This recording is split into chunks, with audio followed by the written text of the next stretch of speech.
دوستوں، شب کا معنی ہے رات اور بارات یعنی بری ہونا۔ اس وجہ سے شب بارات گناہوں کی معافی مانگنے اور اللہ کی عبادت کر اپنے گناہوں کو دور کرنے کی رات ہے۔ یہ ہر سال شعبان مہینے کی 14 تاریخ کو سورج ڈوبنے کے بعد شب برات کی رات شروع ہوتی ہے۔ جو شب برات میں عبادت کرتا ہے ان کے سارے گناہ معاف ہو جاتے ہیں۔ اس لیے لوگ شب برات میں رات بھر جاگ کر اللہ کی عبادت کرتے ہیں اور اپنے گناہوں کی معافی مانگتے ہیں۔ دوستو، 14 تاریخ کو سورج ڈوبنے سے پہلے جو آدمی 40 بار لا حول ولا قوت الا باللہ العلی العظیم پڑھے گا، اللہ پاک اس کے 40 سال کے گناہ معاف فرمائے گا۔ مغرب کی نماز کے بعد 2 رکعت کر کے ہمیں 6 رکعت نماز نفل پڑھیں۔ 2 رکعت کی نیت اس طرح سے ہے کہ نیت کی میں نے شب برات کی 2 رکعت نفل نماز کی درجہ عمر بالآخر کے لیے واسطے اللہ تعالیٰ کے منہ میرا کعبہ شریف کی طرف اللہ اکبر۔ نیت باندھنے کے بعد آپ اسی طرح نماز پڑھیں جیسے آپ پڑھتے ہیں۔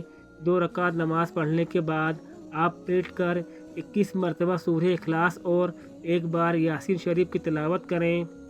دوبارہ دوسری 2 رکعت نماز کے لیے کھڑے ہو جائیں۔ نیت اس طرح کریں کہ نیت کی میں نے 2 رکعت نفل نماز بلاؤں سے حفاظت کے لیے واسطے اللہ تعالیٰ کے منہ میرا کعبہ شریف کی طرف اللہ اکبر۔ پھر آپ 2 رکعت نماز ادا کرنے کے بعد بیٹھ جائیں۔ دوبارہ 21 مرتبہ سورہ اخلاص اور 1 مرتبہ سورہ یاسین شریف کی تلاوت کریں۔ آخری 2 رکعت پڑھنے کی نیت کی میں نے 2 رکعت نفل نماز کی اپنے اللہ سوائے کسی اور کا محتاج نہ بنانے کے لیے منہ میرا کعبہ شریف کی طرف اللہ اکبر۔ نماز ادا کرنے کے بعد 21 مرتبہ سورہ اخلاص اور 1 مرتبہ یاسین شریف کی تلاوت کریں۔ ان پوری نمازوں کو ادا کرنے کے بعد آپ اللہ سے دعا کریں، اپنے لیے، اپنے والدین کے لیے اور تمام امت کے لیے خاص طور پر مغفرت کی دعا کریں، اپنے گناہوں کی معافی مانگیں اللہ سے اور اپنے گھر والوں سے بھی۔ اس مبارک رات کی برکت سے آپ کسی سے ناراض ہیں تو اسے معاف کر دیں، اور اگر کوئی آپ سے ناراض ہے تو اس سے معافی مانگ لیں۔ انشاءاللہ اللہ بھی آپ کو معاف کر دے گا۔ عشاء کی نماز کے بعد نفلی نماز پڑھیں۔ بہتر ہوگا کہ اگر آپ کی فرض نماز قضا ہے تو پہلے فرض نمازوں کی قضا پڑھ لیں۔ حدیث شریف میں ہے کہ جو شخص شعبان کی 15ویں رات 12 رکعت نفل پڑھے اور ہر رکعت میں سورہ فاتحہ کے بعد 10 بار سورہ اخلاص یعنی قل هو اللہ احد پڑھے، اللہ پاک گناہ معاف فرمائے گا اور عمر میں برکت عطا فرمائے گا۔ جو آدمی 15ویں رات کو عبادت کرے گا اور دن میں روزہ رکھے گا، انشاءاللہ اسے جہنم کی آگ نہیں چھوئے گی۔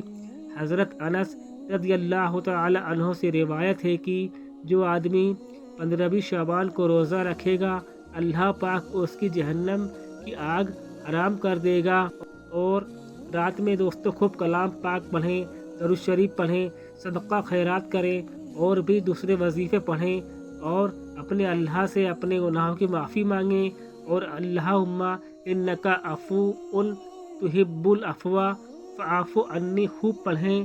اس کے علاوہ قبرستان جا کر کم سے کم 11 بار سورہ اخلاص پڑھ کر مرحوموں کو اصال ثواب کریں۔